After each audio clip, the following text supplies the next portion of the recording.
ನಮಸ್ಕಾರ ಗೆಳೆಯರಿ, stock market Kannada ಚಾನಲ್ಗೆ ಸ್ವಾಗತ ಸುಸ್ವಾಗತ. ಗೆಳೆಯರಿ, ವಿಡಿಯೋದಲ್ಲಿ 4 ಇಂಪಾರ್ಟೆಂಟ್ ಶೇರುಗಳಿಗೆ ಸಂಬಂಧಪಟ್ಟಂತೆ ಬ್ರೇಕಿಂಗ್ ನ್ಯೂಸ್ ಒಂದು ಬಂದಿದೆ. ಇದರ ಬಗ್ಗೆ ಒಂದಷ್ಟು ವಿಚಾರವನ್ನ ತಿಳ್ಕೊಳ್ಳುವಂತ ಪ್ರಯತ್ನ ಮಾಡೋಣ. ಈ ನ್ಯೂಸ್ ಇಂದ ಸ್ಟಾಕ್ ಗಳಿಗೆ ಬೆನಿಫಿಟ್ ಆಗುತ್ತಾ, ಯಾವ ರೀತಿ ಬೆನಿಫಿಟ್ ಆಗುತ್ತೆ, ಸುದ್ದಿ ಏನು, ಎಲ್ಲದರ ಬಗ್ಗೆ ಒಂದಷ್ಟು ವಿಷಯನ ತಿಳ್ಕೊಳ್ಳೋಣ. ಹಾಗೆ ಆಸ್ ಯೂಶುವಲ್ ಮುಂದುವರಿಯ ಮುಂಚೆ ಡಿಸ್ಕ್ಲೇಮರ್ ಕೊಡ್ಲಿಕ್ಕೆ ಇಷ್ಟಪಡ್ತೀನಿ. ಇಲ್ಲಿ ಕವರ್ ಮಾಡ್ತಿರುವಂತ ಯಾವುದೇ ಸ್ಟಾಕ್ ಅನ್ನು ಕೂಡ ರೆಕಮೆಂಡ್ ಮಾಡ್ತಿಲ್ಲ. ನೀವು ಫರ್ದರ್ ಸ್ಟಡಿ ಮೆಡಿಟೇಷನ್ ತಗೊಳ್ಬಹುದು. ಆಸ್ ಎ ಎಜುಕೇಶನಲ್ ಪರ್ಪಸ್ ನಾನು ಈ ವಿಡಿಯೋನ ನಿಮ್ಮ ಮುಂದೆ ತರ್ತಾ ಇದ್ದೀನಿ. ಈ ಸುದ್ದಿ ಬಂದು MSCI ರಿಜಿಗ್ ಗೆ ಸಂಬಂಧಪಟ್ಟಂತೆ. ಅಂದ್ರೆ MSCI ಅನ್ನೋದು ಒಂದು ಗ್ಲೋಬಲ್ ಇಂಡೆಕ್ಸ್. ಇದರಲ್ಲಿ ವಿಶ್ವದ ಹಲವಾರು ದೇಶಗಳ ಷೇರುಗಳನ್ನ ಇನ್ಕ್ಲೂಡ್ ಮಾಡ್ತಾರೆ. ಯೂಶುವಲಿ ಈ ಇಂಡೆಕ್ಸ್ ಅನ್ನ ಫಾರಿನ್ ಇನ್ಸ್ಟಿಟ್ಯೂಷನಲ್ ಇನ್ವೆಸ್ಟರ್ಸ್ ಫಾಲೋ ಮಾಡ್ತಾರೆ. ಇದ್ರ ಬಗ್ಗೆ ನಾನು ಈ ಹಿಂದೆ ಒಂದ್ಸಲ ಡೀಟೇಲ್ಡ್ ವಿಡಿಯೋನ ಕವರ್ ಮಾಡಿದ್ದೀನಿ. MSCI ಇಂಡೆಕ್ಸ್ ಅಂದ್ರೆ ಏನು, ಯಾಕೆ ಇದು ಇಂಪಾರ್ಟೆಂಟ್ ಆಗುತ್ತೆ, ಯಾವುದೇ ಷೇರು ಇಂಡೆಕ್ಸ್ ಅಲ್ಲಿ ಸೇರ್ಕೊಳ್ಳೋದ್ರಿಂದ ಆಗುವಂತ ಬೆನಿಫಿಟ್ ಏನು, ಎಲ್ಲದ್ರ ಬಗ್ಗೆ ಹಿಂದೆ ಡೀಟೇಲ್ ಆಗಿ ಎಕ್ಸ್ಪ್ಲೈನ್ ಮಾಡಿದೀನಿ. ಪ್ಲೇ ಲಿಸ್ಟ್ ಅಲ್ಲಿ ಆ ವಿಡಿಯೋ ಕೂಡ ಸಿಗುತ್ತೆ, ನಿಮ್ಗೆ ಬೇಕಂದ್ರೆ ನೋಡ್ಕೊಳ್ಬಹುದು. ಈಗಾಗಲೇ ನೋಡಿರುವಂತವ್ರಿಗೆ MSCI ಬಗ್ಗೆ ಈಗಾಗಲೇ ಒಂದಷ್ಟು ವಿಚಾರಗಳು ಕೂಡ ಗೊತ್ತಿರುತ್ತೆ. ಯೂಶುವಲಿ ಈ ಇಂಡೆಕ್ಸ್ ಅಲ್ಲಿ ಇರುವಂತಹ ಷೇರುಗಳನ್ನ FIIs ಫಾಲೋ ಮಾಡ್ತಾರೆ. ಯಾಕೆಂದ್ರೆ ನಿಮ್ಗೆ ಗೊತ್ತಿದೆ, ನಮ್ಮ ಇಂಡಿಯನ್ ಸ್ಟಾಕ್ ಮಾರ್ಕೆಟ್ ಅಲ್ಲಿ ಮೋರ್ ದನ್ 5000 ಸ್ಟಾಕ್ಸ್ ಲಿಸ್ಟ್ ಆಗಿದೆ. ಇನ್ ಕೇಸ್ FIIs ಆ ಎಲ್ಲಾ ಷೇರುಗಳನ್ನ ಸ್ಟಡಿ ಮಾಡಕ್ ಹೋದ್ರು ಅಂದ್ರೆ ಎಷ್ಟು ಸಮಯ ಆಗುತ್ತೆ. ಜೊತೆಗೆ ಅವರು ಇಂಡಿಯಾದಲ್ಲಿ ಮಾತ್ರ ಇನ್ವೆಸ್ಟ್ ಮಾಡೋದಿಲ್ಲ, ವಿಶ್ವದ ಬೇರೆ ಬೇರೆ ದೇಶಗಳಲ್ಲಿ ಇನ್ವೆಸ್ಟ್ಮೆಂಟ್ ಅನ್ನ ಮಾಡ್ತಾ ಇರ್ತಾರೆ.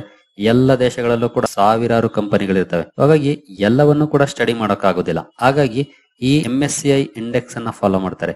ಇಲ್ಲಿ ಯಾವ್ದಾದ್ರು ಶೇರ್ ಇನ್ಕ್ಲೂಡ್ ಆಗಿದೆ ಅಂದ್ರೆ ಆ ಇಂಡೆಕ್ಸ್ ಅಲ್ಲಿ ಯಾವೆಲ್ಲ ಷೇರುಗಳಿದಾವೆ ಅವುಗಳನ್ನ ಮಾತ್ರ ಫೋಕಸ್ ಮಾಡ್ತಾರೆ. ಫಾರ್ ಎಕ್ಸಾಂಪಲ್, ನಮ್ಮ ಇಂಡಿಯಾದಲ್ಲಿ 5000ಕ್ಕಿಂತ ಹೆಚ್ಚು ಷೇರುಗಳಿದ್ರೆ 100-200 ಷೇರುಗಳು ಲಿಸ್ಟ್ ಆಗಿರ್ಬೋದು MSCI ಅಲ್ಲಿ. ಎಕ್ಸಾಕ್ಟ್ಲಿ ಎಷ್ಟಿದೆ ಅಂತ ನನಗೂ ಗೊತ್ತಿಲ್ಲ, ಬಟ್ ನಾನು ಉದಾಹರಣೆಗೆ ಹೇಳ್ತಾ ಇದ್ದೀನಿ. ಆಗ ಅವರು 5000 ಷೇರುಗಳನ್ನ ಸ್ಟಡಿ ಮಾಡೋದೇಗಿದೆ, ಬರೀ 200 ಷೇರುಗಳನ್ನ ಸ್ಟಡಿ ಮಾಡೋದೇಗಿದೆ, ಅವುಗಳನ್ನ ಮಾತ್ರ ಸ್ಟಡಿ ಮಾಡ್ತಾರೆ. ಅಲ್ಲಿ ಎಲ್ಲಿ ಬೆಟರ್ ಆಪರ್ಚುನಿಟಿ ಇದೆ ಅನ್ಸುತ್ತೋ ಅಂತಹ ಕಡೆ ಇನ್ವೆಸ್ಟ್ಮೆಂಟ್ ಅನ್ನ ಮಾಡ್ತಾರೆ. ಹಾಗಾಗಿ FIIs ಈ ಇಂಡೆಕ್ಸ್ ಅನ್ನ ಫಾಲೋ ಮಾಡೋದ್ರಿಂದ ಈ ಇಂಡೆಕ್ಸ್ ಅಲ್ಲಿ ಯಾವುದೇ ಒಂದು ಸ್ಟಾಕ್ ಇನ್ಕ್ಲೂಡ್ ಆಗುತ್ತೆ ಅಂದ್ರೆ ಅದು ಆ ಸ್ಟಾಕ್ ಗೆ ಬೆನಿಫಿಟ್ ಆಗುತ್ತೆ. ಅಂದ್ರೆ ಇನ್ಫ್ಲೋ ಬರುವಂತ ಚಾನ್ಸಸ್ ಜಾಸ್ತಿ ಇರುತ್ತೆ. ಇದೇ ರೀತಿಯಾಗಿ ಈಗ ಒಂದು ಸುದ್ದಿ ಬಂದಿದೆ. ಆಗಸ್ಟ್ ಅಲ್ಲಿ ಆಗುವಂತ MSCI ನ ರೀಬ್ಯಾಲೆನ್ಸಿಂಗ್ ಏನಿದೆ, ಅದರಲ್ಲಿ 4 ಹೊಸ ಷೇರುಗಳು MSCI ಇಂಡಿಯಾ ಸ್ಟ್ಯಾಂಡರ್ಡ್ ಇಂಡೆಕ್ಸ್ ಅನ್ನ ಸೇರ್ಕೊಳ್ಬಹುದು ಅಂತ. MSCI ಅಲ್ಲಿ ಹಲವಾರು ರೀತಿಯ ಇಂಡೆಕ್ಸಸ್ ಗಳಿದಾವೆ. ಈಗ ಬರ್ತಿರುವಂತಹ ಸುದ್ದಿ ಇಂಡಿಯಾ ಸ್ಟ್ಯಾಂಡರ್ಡ್ ಇಂಡೆಕ್ಸ್ ಗೆ ಸಂಬಂಧಪಟ್ಟಂತೆ. ಹಾಗೆ ಇದು ರಿಪೋರ್ಟ್ಸ್ ಮೂಲಕ ಬರ್ತಿರುವಂತಹ ಸುದ್ದಿ. ಮೊದಲಿಗೆ ಯಾವ ಷೇರುಗಳಿಗೆ ಇದು ಪಾಸಿಟಿವ್ ಸುದ್ದಿಯನ್ನ ತರ್ತಾ ಇದೆ ಅದನ್ನ ನೋಡ್ಕೊಂಡು ಈ ನ್ಯೂಸ್ ಬಗ್ಗೆ ಡೀಟೇಲ್ ಆಗಿ ತಿಳ್ಕೊಳ್ಳುವಂತ ಪ್ರಯತ್ನವನ್ನ ಮಾಡೋಣ. ಎಷ್ಟು ಇನ್ಫ್ಲೋ ಬರುತ್ತೆ ಅದ್ರ ಬಗ್ಗೆ ಕೂಡ ತಿಳ್ಕೊಳ್ಳೋಣ. ಹಾಗಾದ್ರೆ ಆ ಷೇರುಗಳು ಯಾವುವು?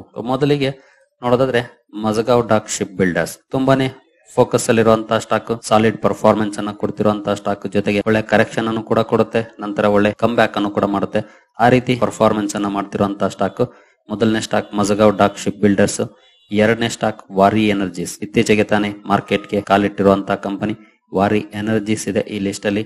ನಂತರ ಇಟಾಚಿ ಎನರ್ಜಿ ಇಂಡಿಯಾ ಲಿಮಿಟೆಡ್ ಇದೆ. ಈ ಸ್ಟಾಕ್ ಅನ್ನು ಕೂಡ ಈಗ MSCI ಇಂಡಿಯಾ ಸ್ಟ್ಯಾಂಡರ್ಡ್ ಇಂಡೆಕ್ಸ್ ಗೆ ಸೇರಿಸಬಹುದು ಅನ್ನುವಂತ ರಿಪೋರ್ಟ್ಸ್ ಬರ್ತಿದೆ. ನಂತರ ಸ್ವಿಗ್ಗಿ.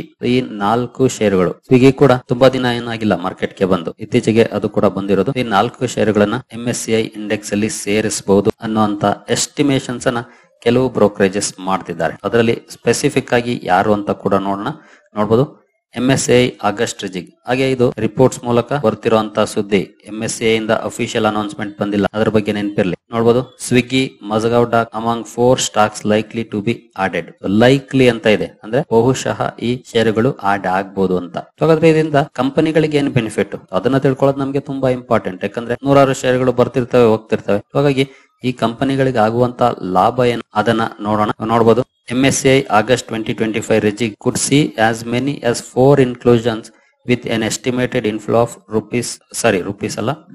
$850 million. ಅಂದ್ರೆ ಈ 4 ಇನ್ಕ್ಲೂಡ್ ಆದ್ರೆ ಇದರಿಂದ ಸುಮಾರು $850 ಮಿಲಿಯನ್ ಇನ್ಫ್ಲೋ ಬರುವಂತ ಚಾನ್ಸಸ್ ಇರುತ್ತೆ ಈ ಸ್ಟಾಕ್ ಗಳಿಗೆ. ಇದನ್ನ ಎಸ್ಟಿಮೇಟ್ ಮಾಡ್ತಿದ್ದಾರೆ. ಯಾಕೆಂದ್ರೆ ನಾನು ಅವಾಗಲೇ ಹೇಳಿದ್ನಲ್ಲ, FIIs ಈ ಸ್ಟ್ಯಾಂಡರ್ಡ್ ಇಂಡೈಸಸ್ ಗಳನ್ನ ಫಾಲೋ ಮಾಡ್ತಾರೆ. ಅವಾಗ ಯಾವ್ದಾದ್ರು ಹೊಸ ಶೇರ್ ಅಲ್ಲಿ ಇನ್ಕ್ಲೂಡ್ ಆದ್ರೆ ಇನ್ಕ್ಲೂಡ್ ಆದಂತಹ ಶೇರ್ ಅನ್ನ ಫೋಕಸ್ ಮಾಡ್ತಾರೆ. ಆ ಶೇರ್ಗಳಲ್ಲಿ ಬೈಯಿಂಗ್ ಅನ್ನು ಕೂಡ ಮಾಡುವಂತ ಚಾನ್ಸಸ್ ಇರುತ್ತೆ. ಹಾಗಾಗಿ $850 ಮಿಲಿಯನ್ ಇನ್ಫ್ಲೋ ಬರುತ್ತೆ. ಆದ್ರೆ ಇಲ್ಲಿ ಪರ್ಟಿಕ್ಯುಲರ್ ಸ್ಟಾಕ್ ಗಳಿಗೆ ಎಷ್ಟು ಬರುತ್ತೆ ಅದನ್ನ ತಿಳ್ಕೊಳ್ಳೋದು ಕೂಡ ತುಂಬಾ ಇಂಪಾರ್ಟೆಂಟ್. ನೋಡಬಹುದು, Swiggy limited, Mazagaon dock, Hitachi energy and Waaree energies could be 4 stocks added to the gauge according to JM financial ಅವರು ಈ ಎಸ್ಟಿಮೇಷನ್ ಅನ್ನ ಮಾಡ್ತಿರೋದು. ಈ ಹಿಂದೆ ನಿಫ್ಟಿ 50 ಗೆ ಸಂಬಂಧಪಟ್ಟಂತೆ ಕೂಡ ಇವರು ಎಸ್ಟಿಮೇಷನ್ ಅನ್ನ ಮಾಡಿದ್ರು. ಅದೇ ನಿಜ ಆಯ್ತು ಕೂಡ ಲಾಸ್ಟ್ ರಿಜಿಗ್ ಅಲ್ಲಿ. ಹಾಗಂತ ಈಗಲೂ ಇವರೇ ಸಕ್ಸಸ್ ಆಗ್ಬೇಕು ಅಂತ ಏನಿಲ್ಲ. MSCI ಬೇರೆ ಶೇರ್ಗಳನ್ನು ಕೂಡ ತರಬಹುದೇನೋ ಗೊತ್ತಿಲ್ಲ, ಬಟ್ ಚಾನ್ಸಸ್ ಅಂತೂ ಇದ್ದೇ ಇರುತ್ತೆ. ಹಾಗೆ ನೋಡಬಹುದು ಯಾವ ಕಂಪನಿಗೆ ಎಷ್ಟು ಇನ್ಫ್ಲೋ ಬರುತ್ತೆ ಅದನ್ನು ನೋಡಿದ್ರೆ Swiggy is expected to see an inflow of rupees $385 million, $385 million ಸ್ವಿಗ್ಗಿಗೆ ಬರಬಹುದು ಅನ್ನೋಂತ ಎಸ್ಟಿಮೇಷನ್ ಅನ್ನ JM ಫೈನಾನ್ಷಿಯಲ್ ಕೊಡ್ತಾ ಇದೆ. ಖಂಡಿತ ಇದು ಒಳ್ಳೆ ಸುದ್ದಿನೇ, ಯಾಕೆಂದ್ರೆ ಇನ್ಫ್ಲೋ ಬರುತ್ತೆ ಅಂದ್ರೆ ಸ್ಟಾಕ್ ಅನ್ನ ಬೈ ಮಾಡಬೇಕು. ಸ್ಟಾಕ್ ಅಲ್ಲಿ ಆಕ್ಟಿವಿಟೀಸ್ ಜಾಸ್ತಿ ಆಗುತ್ತೆ, ವಾಲ್ಯೂಮ್ಸ್ ಜಾಸ್ತಿ ಆಗುತ್ತೆ, ಆಗ ಸ್ಟಾಕ್ ಅಪ್ ಆದ್ರೂ ಆಗ್ಬಹುದು ಅಂತ ಪಾಸಿಬಿಲಿಟೀಸ್ ಕೂಡ ಇರುತ್ತೆ. ಜೊತೆಗೆ ಒಂದು ಇಂಡೈಸ್ ಗೆ ಸೇರುತ್ತೆ ಅಂದ್ರೆ ಅದು ಒಳ್ಳೆ ಸುದ್ದಿನೇ ಆಗುತ್ತೆ. ಎಕ್ಸಿಟ್ ಆಗುತ್ತೆ ಅಂದ್ರೆ ಅದು ಬ್ಯಾಡ್ ನ್ಯೂಸ್, ಬಟ್ ಎಂಟ್ರಿ ಆಗುತ್ತೆ ಅಂದ್ರೆ ಅದು ಒಳ್ಳೆ ಸುದ್ದಿನೇ, ಯಾಕಂದ್ರೆ ಇಂಡೈಸಸ್ ಕೂಡ ಈ ಕಂಪನಿಗಳನ್ನ ಫೋಕಸ್ ಮಾಡ್ತಿದ್ದಾರೆ ಅನ್ನೋದು ನಮ್ಗೆ ಅರ್ಥ ಆಗುತ್ತೆ. ನಂತರ ನೋಡಬಹುದು representing 3.4 times it's average daily volume. In case $385 million inflow ಬಂದ್ರೆ ಇದು 3.4 times it's daily average volume ಅನ್ನ ರೆಪ್ರೆಸೆಂಟ್ ಮಾಡುತ್ತೆ. ದೊಡ್ಡ ಮಟ್ಟದ ಇನ್ಫ್ಲೋ ಸ್ವಿಗ್ಗಿಗೆ ಬರುವಂತ ಚಾನ್ಸಸ್ ಇರುತ್ತೆ. ಆಸ್ ಆಫ್ ನಾವು ನೋಡಬಹುದು 22% ಬಿದ್ದಿದೆ ಸ್ಟಾಕ್ ಲಿಸ್ಟ್ ಆದಾಗಿಂದ. ಅಂದ್ರೆ ಒಂದು ಲಾಸ್ ಮೇಕಿಂಗ್ ಕಂಪನಿ ಇದು, ಹಾಗಾಗಿ ಸ್ವಲ್ಪ ಅಂಡರ್ ಪರ್ಫಾರ್ಮೆನ್ಸ್ ಇದ್ದೇ ಇರುತ್ತೆ ಸ್ಟಾಕ್ ಅಲ್ಲಿ. ಬಟ್ ಫ್ಯೂಚರ್ ಔಟ್ಲುಕ್ ಅನ್ನ ನೋಡಿ ಇಲ್ಲಿ ಇನ್ಕ್ಲೂಡ್ ಮಾಡ್ತಾ ಇರ್ತಾರೆ. ಇನ್ನು ಮಜಗಾವ್ ಡಾಕ್ ಶಿಪ್ ಬಿಲ್ಡರ್ಸ್ ನೋಡಬಹುದು anticipated to see an inflow of $187 million, $177 million Mazagaon dock ಗೆ ಬರಬಹುದು ಅನ್ನೋ ಎಸ್ಟಿಮೇಟ್ ಅನ್ನ ಮಾಡ್ತಿದ್ದಾರೆ. ಇದರ ಡೈಲಿ ವಾಲ್ಯೂಮ್ಸ್ ಗೆ ಕಂಪೇರ್ ಮಾಡಿದ್ರೆ 1.1 ಟೈಮ್ ನೋಡ್ಲಿಕ್ಕೆ ಸಿಗ್ತಿದೆ. ಹಾಗೆ ಇತ್ತೀಚೆಗೆ ಸ್ಟಾಕ್ 65% ಅಪ್ ಆಗಿದೆ ಲಾಸ್ಟ್ 1 year ಅಲ್ಲಿ. ಹಾಗೆ ಜನವರಿಯಿಂದ ಇಲ್ಲಿವರೆಗೂ 43% ಅಪ್ ಆಗಿದೆ ನೋಡಬಹುದು. ಇನ್ನು Hitachi energy India $165 million inflow ಬರಬಹುದು ಅನ್ನೋ ಎಸ್ಟಿಮೇಟ್ ಅನ್ನ ಮಾಡ್ತಿದ್ದಾರೆ.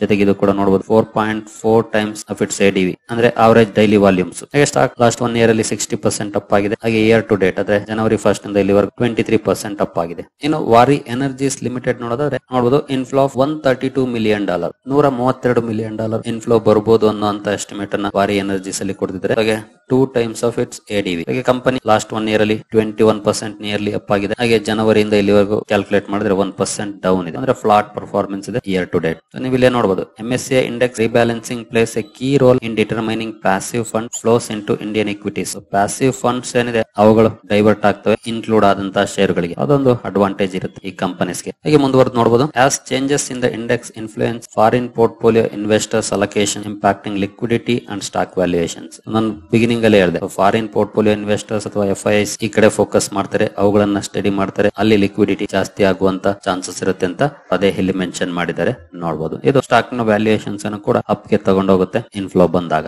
ಇದು ಜಸ್ಟ್ ಎಸ್ಟಿಮೇಷನ್ಸ್ ಅಷ್ಟೇ. ಆಗಸ್ಟ್ ಅಲ್ಲಿ MSCI ಶೇರುಗಳಲ್ಲದೆ ಬೇರೆ ಶೇರುಗಳನ್ನು ಕೂಡ ಇನ್ಕ್ಲೂಡ್ ಮಾಡಬಹುದು, ಅಥವಾ ಇದರಲ್ಲಿ 2-3 ಶೇರುಗಳಿದ್ದು 1-2 ಶೇರುಗಳು ಎಕ್ಸಿಟ್ ಕೂಡ ಆಗಬಹುದು, ಬೇರೆ ಶೇರುಗಳು ಬರಬಹುದು ಆ ಪ್ಲೇಸ್ ಗೆ. ಎಲ್ಲ ರೀತಿಯ ಚಾನ್ಸಸ್ ಇರುತ್ತೆ. ಇವೇ ಶೇರುಗಳು ಇನ್ಕ್ಲೂಡ್ ಆಗ್ಬೇಕು ಅಂತ ಏನಲ್ಲ, ಬಟ್ ಪಾಸಿಬಿಲಿಟೀಸ್ ಅನ್ನ ಸ್ಟಡಿ ಮಾಡಿದ ನಂತರ JM ಫೈನಾನ್ಷಿಯಲ್ಸ್ ಅವರು ಇವುಗಳ ಬಗ್ಗೆ ಈ ರೀತಿಯ ರಿಪೋರ್ಟ್ ಅನ್ನ ಕೊಡ್ತಿದ್ದಾರೆ. ಇನ್ನು ನಾವು ಸ್ಟಾಕ್ ಗಳ ಬಗ್ಗೆ ನೋಡಿದ್ರೆ ಮಜಗಾವ್ ಡಾಕ್ ಅಂತೂ ಚೆನ್ನಾಗಿ ಪರ್ಫಾರ್ಮ್ ಮಾಡ್ತಿರುವಂತಹ ಕಂಪನಿ. 1 year ಅಲ್ಲಿ ನೋಡಬಹುದು 53%. ಹಾಗೆ ಇನ್ ಕೇಸ್ ನಾವು ಇಯರ್ ಟು ಡೇಟ್ ನೋಡಿದ್ರೆ 42-43% ಒಳ್ಳೆ ಪರ್ಫಾರ್ಮೆನ್ಸ್ ನೋಡ್ಲಿಕ್ಕೆ ಸಿಕ್ಕಿದೆ. ಜೊತೆಗೆ ಒಳ್ಳೆ ಕರೆಕ್ಷನ್ ಕೂಡ ಆಗಿತ್ತು. ನೀವು ಇಲ್ಲಿ ನೋಡಬಹುದು ಮೋರ್ ದನ್ 30% ಡೌನ್ ಕೂಡ ಆಗಿತ್ತು, ನಂತರ ಸ್ಟ್ರಾಂಗ್ ಕಮ್ ಬ್ಯಾಕ್ ಅನ್ನು ಕೂಡ ಮಾಡಿದೆ. ಪೊಟೆನ್ಶಿಯಲ್ ಇದೆ, ಬಟ್ ಲಾಂಗ್ ಟರ್ಮ್ ಹೋಲ್ಡ್ ಮಾಡುವಂತ ತಾಳ್ಮೆ, ಧೈರ್ಯ ಎರಡು ಇರಬೇಕಾಗುತ್ತೆ. ಯಾಕಂದ್ರೆ ಡೌನ್ ಆದಾಗ ಹೋಲ್ಡ್ ಮಾಡುವಂತ ಧೈರ್ಯ ಇರಬೇಕು ಸ್ಟಾಕ್ ಗಳನ್ನು. ಹಾಗಿದ್ರೆ ಮಾತ್ರ ಸ್ಟಡಿ ಮಾಡಿ, ಇಲ್ಲ ಸ್ಟ್ರೈಟ್ ಅವೇ ಇಗ್ನೋರ್ ಮಾಡಬಹುದು. ಇನ್ನು ವಾರಿ ಎನರ್ಜೀಸ್ ಅಲ್ಲೂ ಅಷ್ಟೇ ಇಯರ್ ಟು ಡೇಟ್ ಫ್ಲಾಟ್ ಇದೆ ಪರ್ಫಾರ್ಮೆನ್ಸ್. 1 year ಅಲ್ಲಿ 20% ಪಾಸಿಟಿವ್ ಇದೆ. ಮ್ಯಾಕ್ಸಿಮಮ್ ಪರ್ಫಾರ್ಮೆನ್ಸ್ ನೋಡಿದ್ರೆ ಈ ರೀತಿ ಇದೆ. ನವೆಂಬರ್ 2024 ಅಲ್ಲಿ ಲಿಸ್ಟ್ ಆಗಿರುವಂತದ್ದು, ಇಲ್ಲಿವರೆಗೂ 1 year ಕೂಡ ಆಗಿಲ್ಲ. ಬಟ್ ಲಿಸ್ಟ್ ಆದಾಗಿಂದ ಅಂತ ಗ್ರೇಟ್ ಪರ್ಫಾರ್ಮೆನ್ಸ್ ಇನ್ನು ಬಂದಿಲ್ಲ, ಬಟ್ ಪೊಟೆನ್ಶಿಯಲ್ ಇರುವಂತಹ ಕಂಪನಿ. ಕೆಲವೊಂದು ಹರ್ಡಲ್ಸ್ ಇದೆ, ಬಟ್ ಆ ಹರ್ಡಲ್ಸ್ ಅನ್ನ ಸಕ್ಸಸ್ಫುಲ್ ಆಗಿ ಕಂಪನಿ ಬೀಟ್ ಮಾಡಿದ್ರೆ ಪೊಟೆನ್ಶಿಯಲ್ ಅಂತೂ ಇದೆ. ಗ್ರೀನ್ ಎನರ್ಜಿ ಸೆಗ್ಮೆಂಟ್ ಅಲ್ಲಿ ಕೆಲಸ ಮಾಡುವಂತಹ ಕಂಪನಿ, ಅದರಲ್ಲೂ ಸೋಲಾರ್ ಮಾಡ್ಯೂಲ್ಸ್ ಮ್ಯಾನುಫ್ಯಾಕ್ಚರಿಂಗ್ ಸೆಗ್ಮೆಂಟ್ ಅಲ್ಲಿ ಕೆಲಸ ಮಾಡುವಂತದ್ದು. ಇಂಟ್ರೆಸ್ಟ್ ಇರೋರು ಸ್ಟಡಿ ಮಾಡಬಹುದು, ಬಟ್ ಲಾಂಗ್ ಟರ್ಮ್ ವಿಷನ್ ಇಟ್ಕೊಂಡು ಸ್ಟಡಿ ಮಾಡಿ. ಶಾರ್ಟ್ ಟರ್ಮ್ ಅಲ್ಲಿ ಸ್ಟಾಕ್ ಯಾವ ರೀತಿ ಬೇಕಾದ್ರೂ ರಿಯಾಕ್ಟ್ ಮಾಡಬಹುದು. ಇನ್ನು Hitachi energy year to date performance 15% positive ಇದೆ. 1 year ಅಲ್ಲಿ 56% ಇದೆ. 5 years ಅಲ್ಲೂ ಕೂಡ ಚೆನ್ನಾಗಿದೆ ನೋಡಿ ಪರ್ಫಾರ್ಮೆನ್ಸ್. ಮ್ಯಾಕ್ಸಿಮಮ್ ಕೂಡ ಚೆನ್ನಾಗಿದೆ, ಒಳ್ಳೆ ಪರ್ಫಾರ್ಮೆನ್ಸ್ ಅನ್ನು ಇಲ್ಲಿವರೆಗೂ ಮಾಡಿದೆ. ಬಟ್ ಇಲ್ಲೂ ಕೂಡ ವಾಲಟಿಲಿಟಿ ಜಾಸ್ತಿ ನೋಡಬಹುದು. ಅಪ್ ಆಗುತ್ತೆ, ಸ್ಟಾಕ್ ಡೌನ್ ಆಗುತ್ತೆ. ಈ ರೀತಿ ವಾಲಟಿಲಿಟಿ ನೋಡ್ಲಿಕ್ಕೆ ಸಿಕ್ಕಿದೆ ಲಾಸ್ಟ್ 1 year and 2 years ಅಲ್ಲಿ. ಆ ವಾಲಟಿಲಿಟಿಯನ್ನ ಬೇರ್ ಮಾಡುವಂತ ಪೇಷನ್ಸ್ ಇರಬೇಕು ಇನ್ವೆಸ್ಟರ್ಸ್ ಗೆ. ಇನ್ನು ಸ್ವಿಗ್ಗಿ, ನಾನು ಸದ್ಯದ ಮಟ್ಟಿಗಂತೂ ಸ್ವಿಗ್ಗಿನ ಅವಾಯ್ಡ್ ಮಾಡ್ಲಿಕ್ಕೆ ಪ್ರಿಫರ್ ಮಾಡ್ತೀನಿ. ಯಾಕಂದ್ರೆ ಇನ್ನು ಲಾಸ್ ಮೇಕಿಂಗ್ ಕಂಪನಿ, ಪ್ರಾಫಿಟ್ ಗೆ ಬರಬೇಕು ಕಂಪನಿ. ಆನಂತರ ನೋಡಬಹುದು ಇಯರ್ ಟು ಡೇಟ್ ನೋಡಿದ್ರೆ 34% ಡೌನ್ ಇದೆ. 1 year ಅಲ್ಲಿ 21% ಡೌನ್ ಇದೆ. 2024 ಅಲ್ಲಿ ಲಿಸ್ಟ್ ಆಗಿರುವಂತಹ ಕಂಪನಿ. ಇದು ಕೂಡ ನವೆಂಬರ್ ಅಲ್ಲಿ ನೋಡಬಹುದು. ನವೆಂಬರ್ ಅಲ್ಲಿ ಲಿಸ್ಟ್ ಆದ ನಂತರ ಸ್ವಲ್ಪ ಚೆನ್ನಾಗಿ ಪರ್ಫಾರ್ಮ್ ಮಾಡ್ತು, ಆನಂತರ ಡೌನ್ ಆಯ್ತು. ಲಾಸ್ ಅಲ್ಲಿರುವಂತಹ ಕಂಪನಿ, ರಿಸ್ಕಿ ಕಂಪನಿ. ಇದು ಇಂಟ್ರೆಸ್ಟ್ ಇರಬೇಕಿದ್ರೆ ಸ್ಟಡಿ ಮಾಡಬಹುದು. ಬಟ್ ಸೆಕ್ಟರ್ ಏನು ಕೆಲಸ ಮಾಡುತ್ತೆ, ಪೊಟೆನ್ಶಿಯಲ್ ಇರುವಂತಹ ಸೆಕ್ಟರ್. ಮೊನ್ನೆ ನಾನು ರಾಮದೇವ್ ಅಗರ್ವಾಲ್ ಅವರ ಒಂದು ಇಂಟರ್ವ್ಯೂನ ಕವರ್ ಮಾಡಿದ್ದೆ. ಅದರಲ್ಲಿ ಅವರು 4 ಸೆಕ್ಟರ್ಸ್ ಅನ್ನ ಸ್ಪೆಸಿಫಿಕ್ ಆಗಿ ಮೆನ್ಷನ್ ಮಾಡಿದ್ರು.